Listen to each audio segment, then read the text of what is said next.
going to present you something about sound. I try to give you like the whole overview about all the possibilities, the chances, why is sound even good, why am I so enthusiastic about it, and thanks for being part.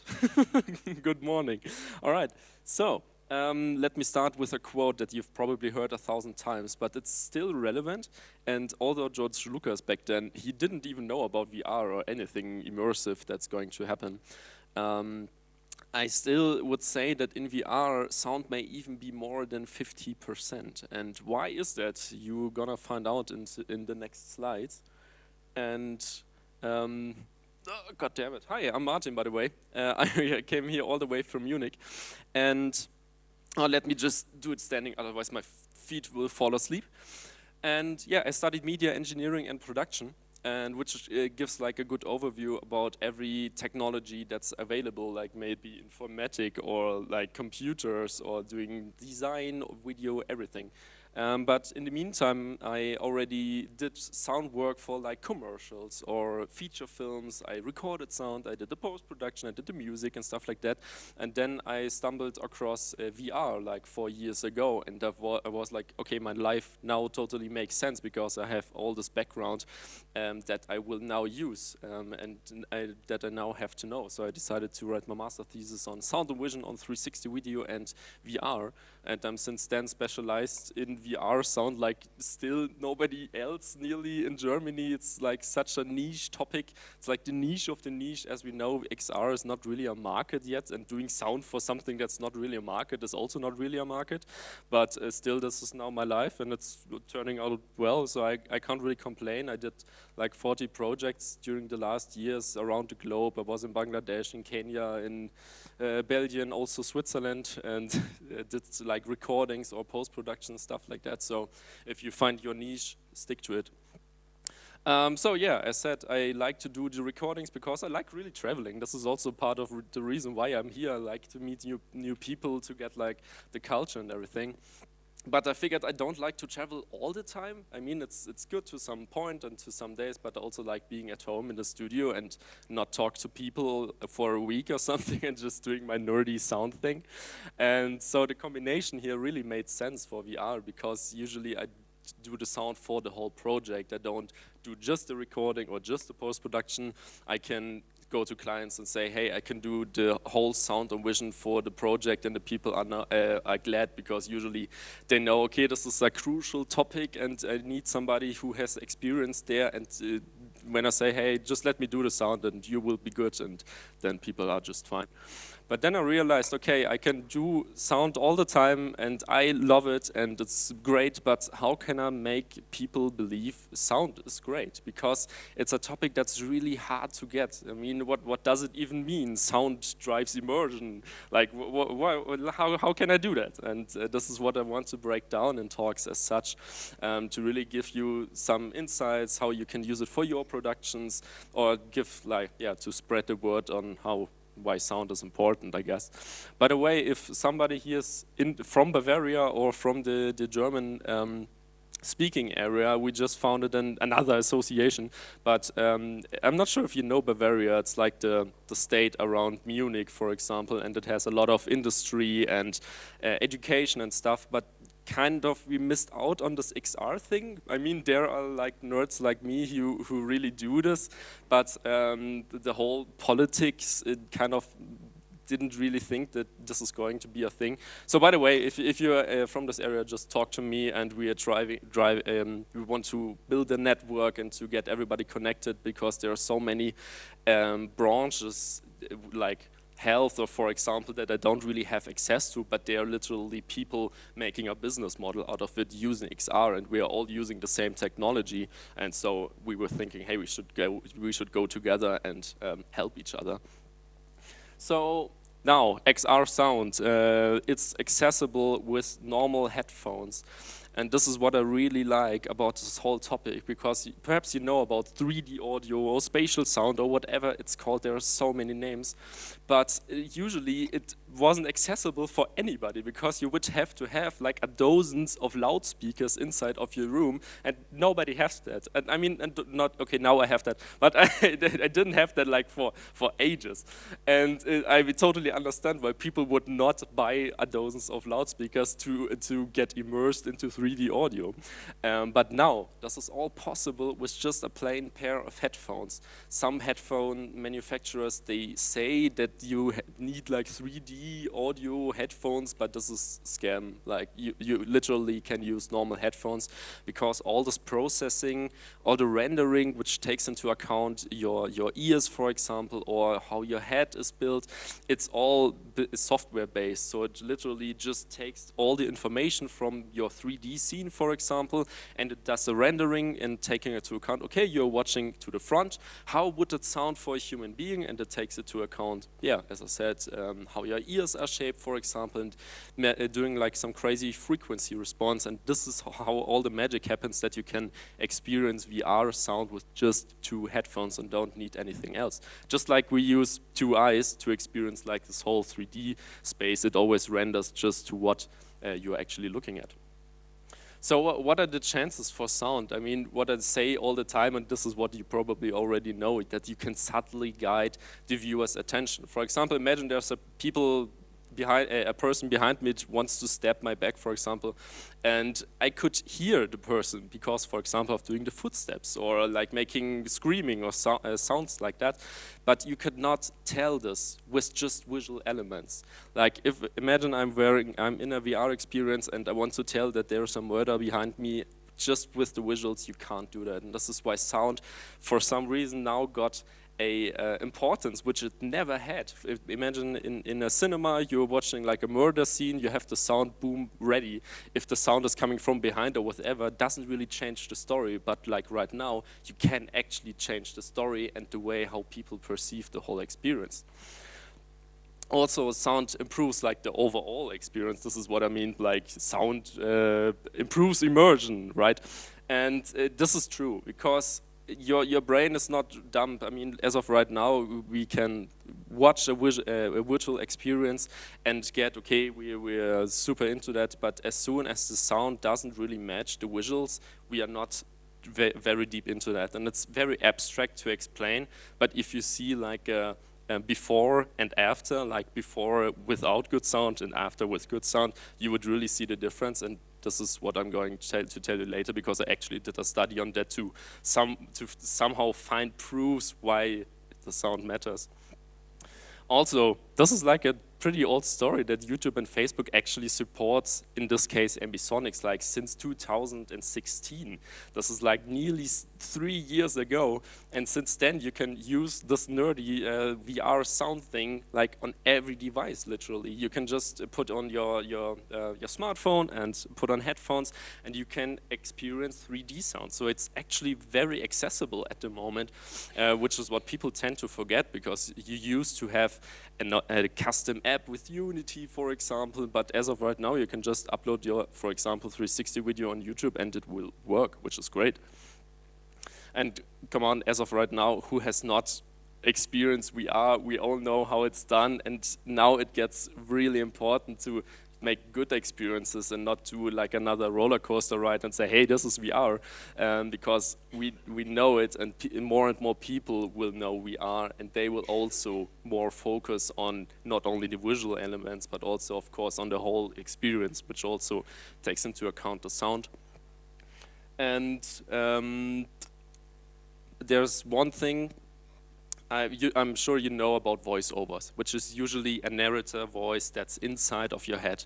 For example, if I'm wearing a VR headset and there's a person talking, it's usually happening inside of your head, and it's maybe it's yourself in this experience, or it's somebody else explaining you what's happening.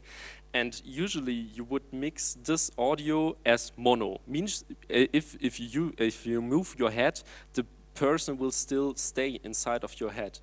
So if you use spatial sound, you can immediately make the people understand, okay, there's a person now talking to me, but is it inside of the scene? So can I actually see it, which would mean I could hear where the person is coming from?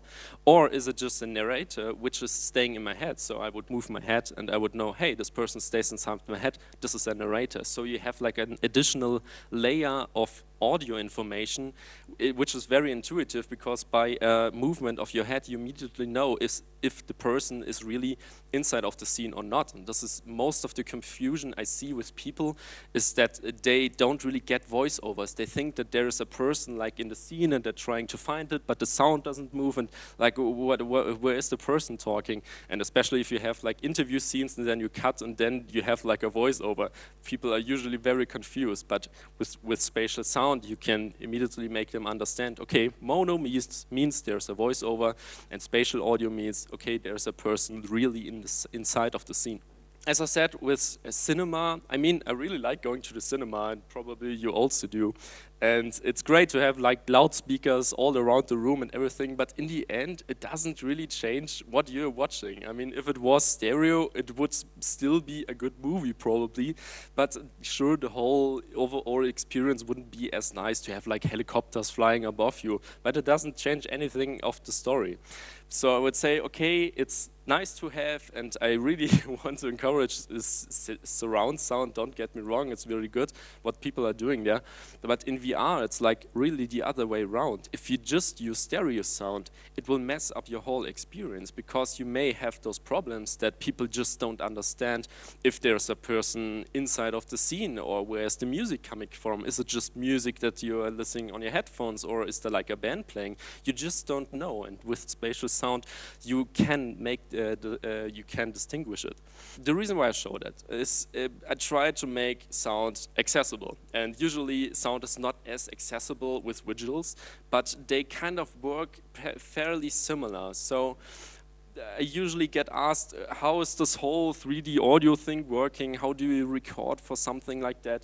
And the first question people asked me this was camera. What camera are you using? I'm like, I'm the sound guy, but yeah, what camera are you using? And this is, yeah, we probably know that this is literally multiple cameras pointing in each direction so that you can get a spherical image. But for sound, it works actually fairly similar. If you have like this fancy 8-ear thing, which is also like 8 ears pointing in 4 directions, and the whole sound field then gets generated that you know where the sound is coming from. And there are like multiple possibilities with multiple microphones, and usually more microphones means more resolution, as well as more cameras means more resolution.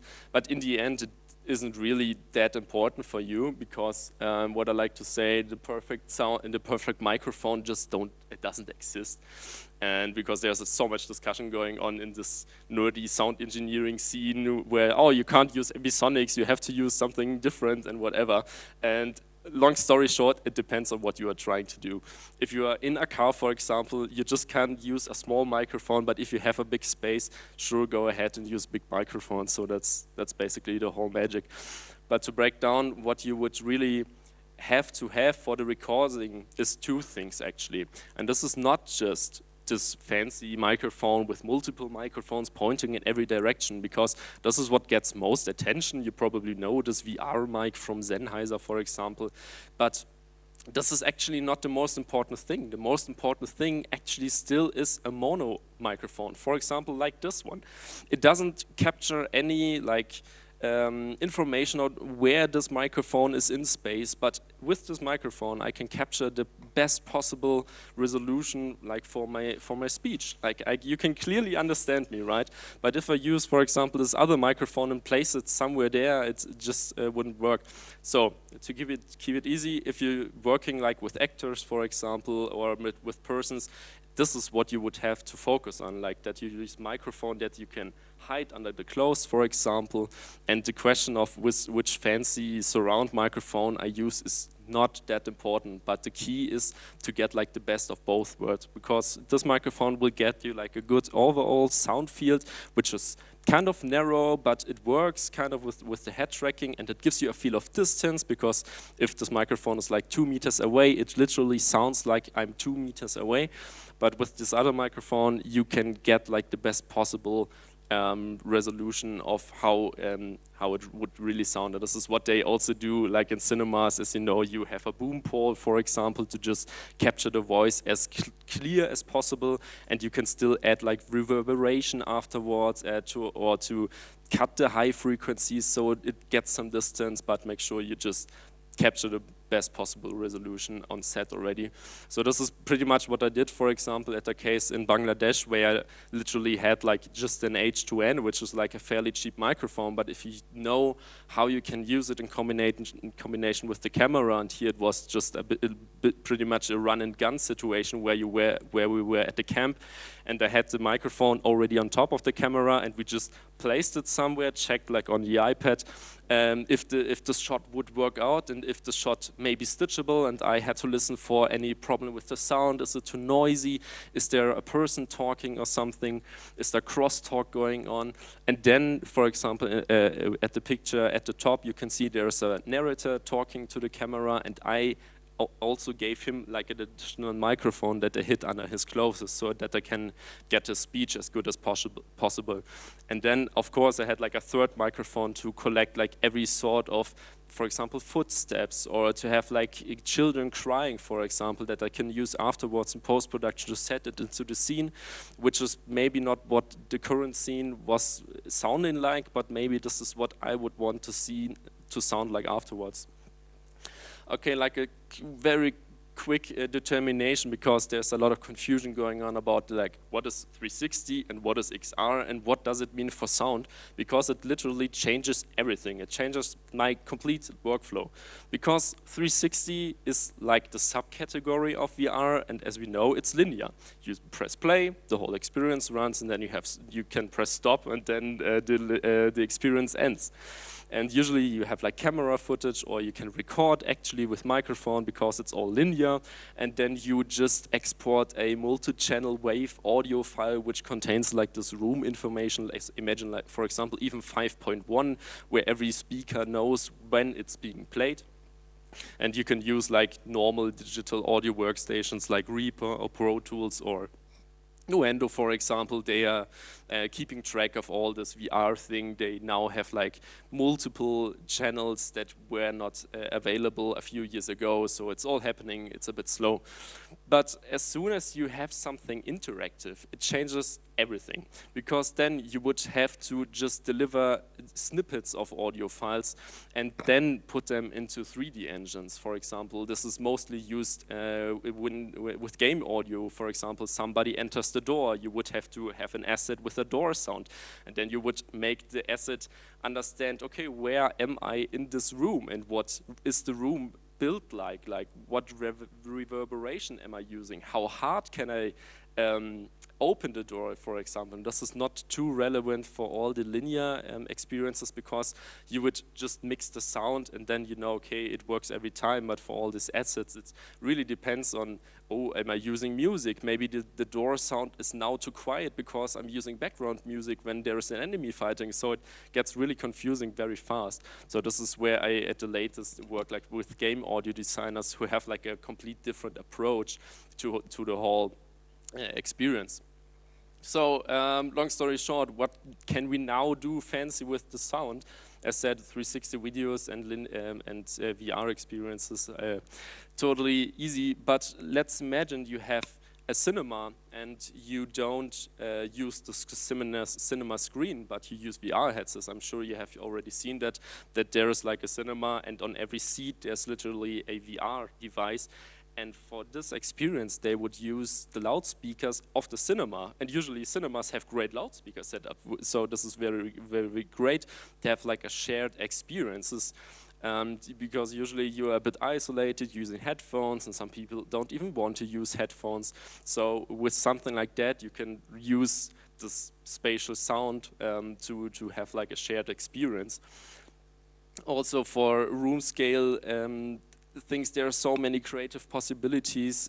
Perhaps you can even use sound speaker as in combination with headphones. For example, you get different information over your headphones than you get on loudspeakers, and have like multiple layers of creativity or whatever. And this is going to be a thing in the future. I'm not sure if you have heard about object-based audio. This is really interesting, and not only for VR, because what it can do, as you may guess from the name, it separates audio into objects. And imagine you're watching TV and you're watching a football game, for example. Usually, you can just adjust the volume, right? You can just make it louder or quieter. There's nothing you can really change about the overall mix. But with object-based audio, you would then be able to say, okay, maybe I don't want to have the commentator, and you can just switch it off, and the whole ambience of the stadium would still be there. And that gives you like whole new possibilities, piece of like personalizing sound experiences that you can just adjust for the whole family. If you want to do your own comments on the football game, for example, you can just do that. If you want to decrease the music, for example, you can do that. And this is going to be a thing like in the next, I'm not sure, few years, because in Korea it's actually happening. They just now made the standard, which is called MPEG-H, 3D audio, and it's already broadcasting, and they give the people who have like a smart TV, for example, the possibility to adjust like the music in a TV show, for example, or that you can adjust the speech, that even grandma would understand what the person is saying, for example. So, but the thing is, also in terms of censorship, like how can you distinguish, am I really allowed, for example, in a political debate to mute a person, for example? And this is where it gets really crucial. This is why this whole topic is not yet a thing. It's a bit like a technology that we have and still don't really know what to do with that, because there are so many possibilities. But just a little shout out, not too VR relevant, but as I said, with all this object-based approach on mixing VR sound, this is pretty relevant. Also, you can use, for example, haptic elements. I'm not sure if you know the Zappack, which is literally a backpack that you can mount onto your back, and it vibrates just like a subwoofer would do. This may also enhance experiences, like imagine you have an earthquake, for example, and usually VR is just happening in your hand. Even if you have controllers, it's just staying there. But with vibrating elements, you can make the whole body jump into this experience, like using, for example, I used it randomly with a motorbike experience where you was sitting on a motorbike, and with this backpack, it really felt like a motorbike. It was so weird. I didn't even think about it, because sure, sound is also just happening in the head, but you can use the sound to trigger vibration, which will get your whole body into that. So you probably already know that, right? Notes on blindness, but I really like it anyways. So if you have not seen that, please do. One of the thoughts that you may have not heard yet is why this experience works so well. And this is, in my opinion, this whole scene play would have probably also worked without VR, right? That you don't have any visuals, but still they used visuals, although you're kind of telling the story of a person going blind, which is, thinking about it, a bit weird. But this is what I want to say about this whole sound versus visuals thing, that both layers can support each other. And this is exactly what they did. They knew that sound is really important in this experience, but sound alone wouldn't drive it, right? So they created this sort of abstract visuals, which are like, you can hear a tree and you see a tree and you automatically get it. But imagine if you don't have visuals, you would have this noise and you wouldn't really be sure, okay, well, what's this noise? What's this telling me? So this is what I want to say. It's not, sound is more important than visuals, but make sure you can both combine it to the best possible experience. And this is what we want to do. We want to tell experiences and not like a visual reality or a sound reality. Also very good. By the way, I'm running like a nerdy VR sound blog, so if you want to get really deep into stuff like that, feel free to check it out. There are like free codes for FFmpeg or which platform supports spatial audio, and I also made like a list of very cool VR experiences which use sound in a special way. So feel free to check them out because they are also all for free. So to give you like some quick tips and tricks that you may be using for your experiences, because I get the question a lot, should every visual element be represented in the soundtrack? Probably yes. I mean, this is like a scene we filmed in Ho Chi Minh Square, and there's like this lady talking about arts and stuff. And around this Ho Chi Minh Square, there are cars driving all the time. So if you see cars, you would want to hear cars. This is usually how our imagination would happen, would think this is how the scene should sound like. But there's a catch, and since we are in VR, should everything be spatialized? Not necessarily. And what do I mean by that? As I just said, with this voiceover and the person determination that is inside of your scene, in this scene, it would totally make sense to make her voice spatialized, so you have the person talking in front of you, and as soon as you move away, the person would still be talking there, so you know, oh, she's still talking to me, I should probably look her way. But as I mentioned, there were cars driving around the square all the time, which would mean realistically, and this is literally how it was at this place, that you would have cars driving around your head all the time. And imagine that in VR, when you have the person talking and she's already spatialized, and then you have cars driving around your head all the time. This is probably how you wouldn't want to have your virtual reality experience be like. So this is like the common mistake I see, that people try to make it as realistic as possible, but this is not how you would do it. You would have to think, how would people imagine the scene sounding like? So the truth somewhat lies in between. Also, yeah, don't make it realistic, make it believable, because what I figure usually, sometimes reality is pretty disappointing if you record sounds and it's like, oh, that's not what I really wished for, and you just do the magic in post-production. So, as said, don't make it too realistic. Yeah, this is what I already said, voiceovers, attention with, yes, too many sounds from too many directions. In this scene, for example, there's one person talking to you from one direction, and as you move your head, totally fine. But as soon as you use like multiple people even in the same frequency range, or like want to have trigger sounds that there are now coming footsteps from the other side, this gets really difficult, because as soon as you have like two or more objects spatialized, it gets really hard to tell where each object is coming from, especially when the objects are moving and you move your head and you have no idea where the sounds are coming from. You always have like a little latency for your brain to even understand where the sounds are coming from. So just make it easy, use one sound or maybe just two sounds, and you avoid using them at the same time. Also, people tend to use music and voiceovers like they're used from, for example, documentaries. For example, you have a scene and then you put music under it and then there's a voiceover. But thinking about it, those are already 3 layers of just sound, and then you also have like the visual. So maybe it's not the right approach to just put music under it to give it some drive. Maybe you're just lacking something elsewhere. And as said, music is not really realistic, because as of right now, we don't have music inside of our head. I mean, what is it supposed to tell us if we hear music in VR?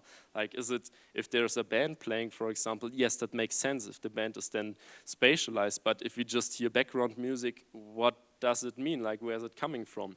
But the other way around, we use it in cinemas all the time. And if we have like an action scene, we don't wonder, oh, where's the orchestra in this action scene? This is not how it works. But still be a bit careful about using too much sound and too much voiceovers, because usually people still with the visuals are already pretty overwhelmed.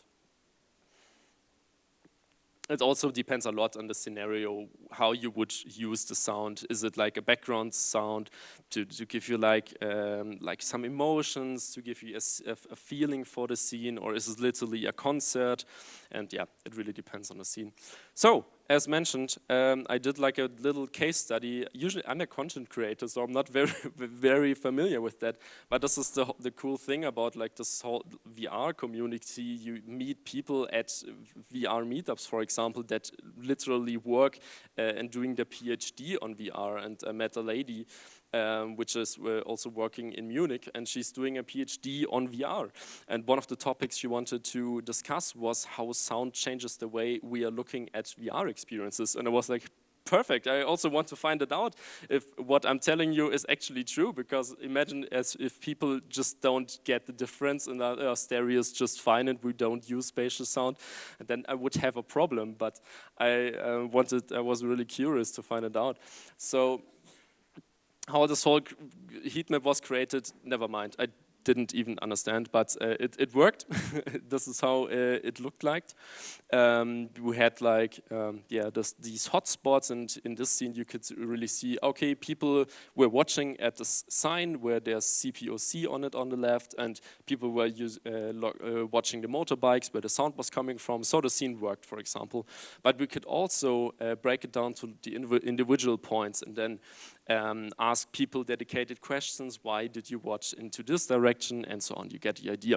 So let me just quickly present you the similarities that we found, because sure, what we actually did was we split people into two groups.